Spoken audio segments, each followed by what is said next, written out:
Hi, I'm Arnie Skelton, and each week in this podcast series I'm going to offer you my top 10 tips on particular topics or themes that might be of interest to you as a teacher or manager or both.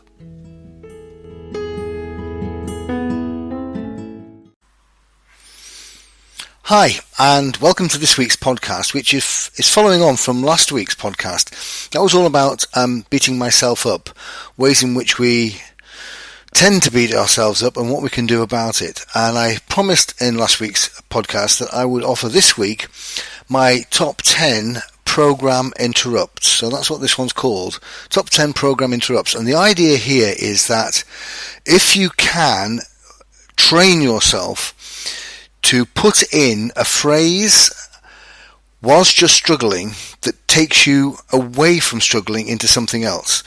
It's like that old phrase that you used to hear about on the radio. We interrupt this program in order to, because what often happens with beating yourself up is you get stuck in a mindset routine that makes it worse rather than better. You're kind of trapped in a spiral that's taking you down. And what you really need is a kind of boom moment where you stop because you recognize what you're doing and have learned this particular phrase that will pull you out of what you're doing and into something else.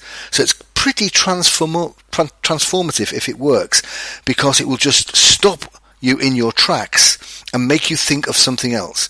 The absolute trick, is to learn which of these 10 phrases you think might be most helpful to you, and then every time you feel yourself going into one of these downward spirals, and it doesn't have to be about beating yourself up, it can be about anything, then having this kind of program interrupt, this phrase that you learn and embed, and you fire it off as soon as you feel yourself heading in a really negative direction, and it triggers you into something else, and that might just be the lever you need. It's like I guess it's like a railway where you're on a particular track and the signal points change and it switches you onto a different track.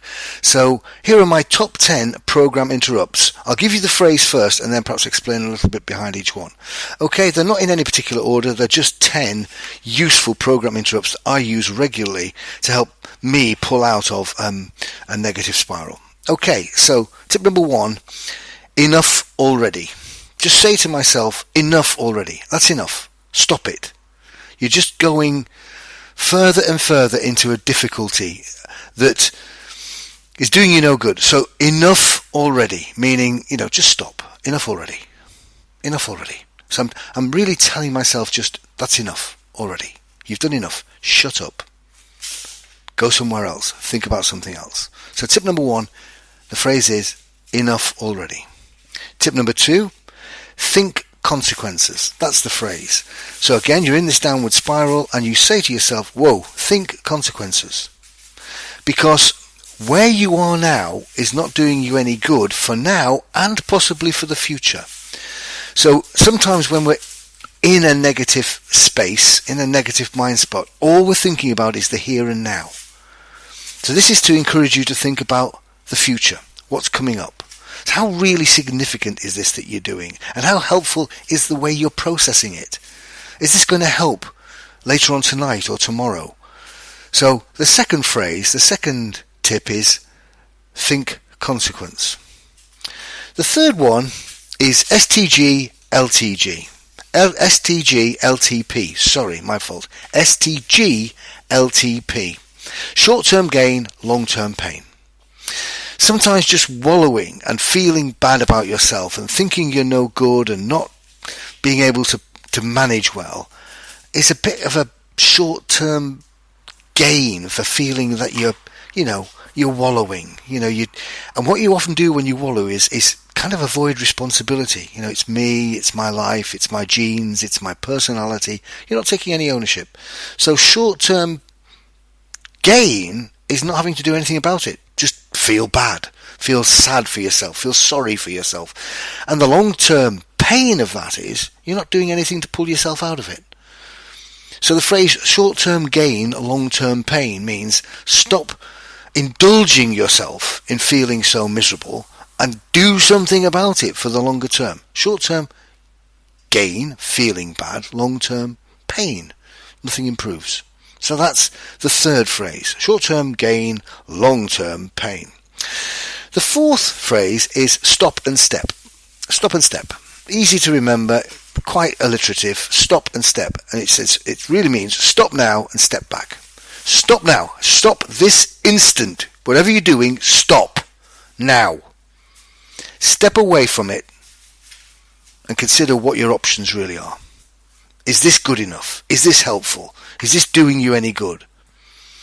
So step back to reflect. And if you're an NLP person, we'll talk about things called being associated and being disassociated. Being associated is you're in the moment as if you're an actor in the film. And disassociated is if you're in the audience watching yourself acting in the film. So if you're associated, you're very much in the moment. If you're disassociated, you're watching yourself in the moment. And by saying stop and step, stop now, stop being in the moment, and step back, disassociate yourself from what you're doing, and have a look at it. Look at yourself, look at the situation, look how much it's doing you, for good or for bad, and if it's for bad, change it. So the fourth phrase is stop and step. Stop now and step back. Tip number 5, the fifth phrase is this an opportunity for change? So when you catch yourself in that mood, in that downer, just say, hang on, is this an opportunity for me to change? Because if I've done this so many times and it's got me nowhere, why does doing it again seem like a help? So hang on, is this an opportunity for change? Is it not just a downer, but maybe it's got some light at the end of the tunnel. It's an opportunity to actually do something different, do something better. So tip number 5 is to ask yourself, is this an opportunity for change? Tip number 6, what would X do? X being somebody else you rate, somebody you know, somebody who you have a high regard for. So you put their name in where I've just said X. So I'm going to do some random names. What would Alan do? What would Brenda do? What would Cheryl do? What would David do? So you just give yourself the opportunity to look at your circumstance and how you're dealing with it through somebody else's eyes, somebody else who you respect and have time for. And just changing your focus from yours to somebody else's might just give you the kick you need, the impetus to do something different. So tip number 6, phrase number 6 is, what would X do? Tip number 7, the phrase would be, small moment, big picture. Small moment, big picture. And this is about reframing what you're currently down about in terms of its overall impact on the big picture of your life. We sometimes get a wee bit obsessed, a bit over precious about small things that really don't matter in the big scheme of things. But because we're obsessing with them, even though they're small, if we're obsessing about them and it's massively affecting the way we do things, then it becomes the big picture. The small becomes the large. So what we need to do is reframe and get a grip on what is small and focus it at what is really meant to be large. So stop the big picture becoming the small picture and making the small picture the big picture. So don't make the trivial seem as though it's significant. So the phrase there is small moment, big picture. Stop getting bogged down in these small moments and instead lift your head up and think about in the big picture frame of things what does really matter. Don't let the small moments accumulate into becoming the false big picture. So that's tip number 7. Tip number 8, and it's kind of the same point but a different phrase. Think deck chairs on the Titanic. Now, this is a little metaphor I use a lot in that when the Titanic struck the iceberg, because it was thought to be unsinkable, people didn't panic too much. In fact, the stewards went round on the upper deck resetting all the deck chairs that had been dislodged due to the impact. And so their priority was to make the deck chairs nice and neat. In fact, that contributed nothing to saving the Titanic. And so my phrase is this a deck chair or a Titanic issue? Is this a deck chair or a Titanic issue? And sometimes it's the same point as previously. We focus on the really trivial stuff as if it was significant. when in fact it isn't.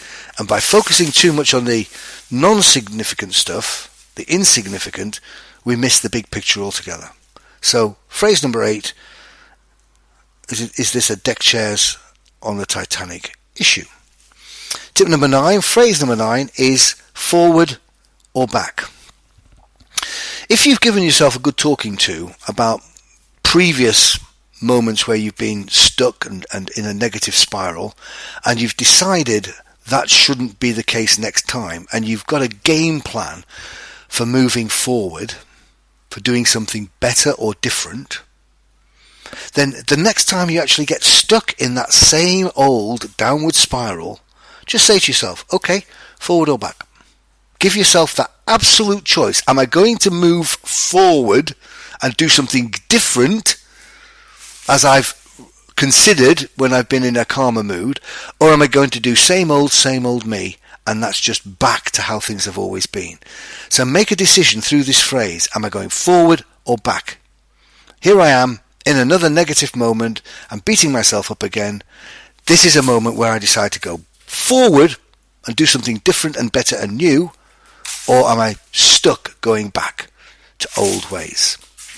So tip number 9, phrase number 9 is forward or back. And tip number 10, the phrase is don't stop, replace. Sometimes it feels like all we can do is stop the pain, stop the agony, stop the thinking.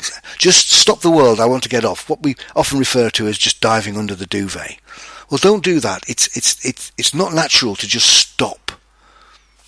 And one of the reasons we end up stuck in this spiral, this negative frame, is we don't have a good replacement strategy. So one of the things to think about is I can't just stop what I'm doing. I need to replace what I'm doing with something better. So the phrase is don't stop, replace. Don't stop, replace.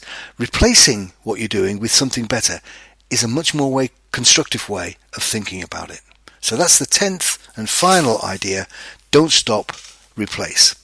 So quickly to recap the top 10, or it's not really the top 10, my 10 suggestions for program interrupts, ways you can stop your negative thinking and processing. And here they are. Number 1, enough already. Number 2, think consequence. Number 3, short-term gain and long-term pain. Step number 4, stop and step. Stop now and step back. Stop now and step back. Tip number 5, is this an opportunity for change? Tip number 6, what would X do? Tip number 7, small moment, big picture. Tip number 8, is this a deck chairs on the Titanic moment? Tip number 9, forward or back? And tip number 10, don't stop, replace. Just want to give some credit here to a personal coach who's helped me with those phrases. Some of them are mine, some of them are the coaches, which is why it's always a good idea to work with a coach, really, because they can often help you with things you wouldn't have thought about yourself. So just a quiet acknowledgement to my coach for coming up with at least half of those. So I hope you find those useful, and thanks again for listening. Bye for now.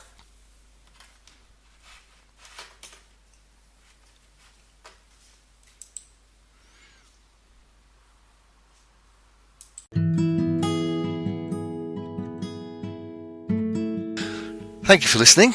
If you've enjoyed this podcast, make sure you subscribe. You will still get the podcast for free, but you will also get an alert to let you know when the next podcast is available. And please recommend the podcast to anyone else you think might like it and benefit from it. Also, I'd really appreciate it if you could leave a review and any other comment, because they'll help promote the podcast series on the relevant platform. So, bye for now.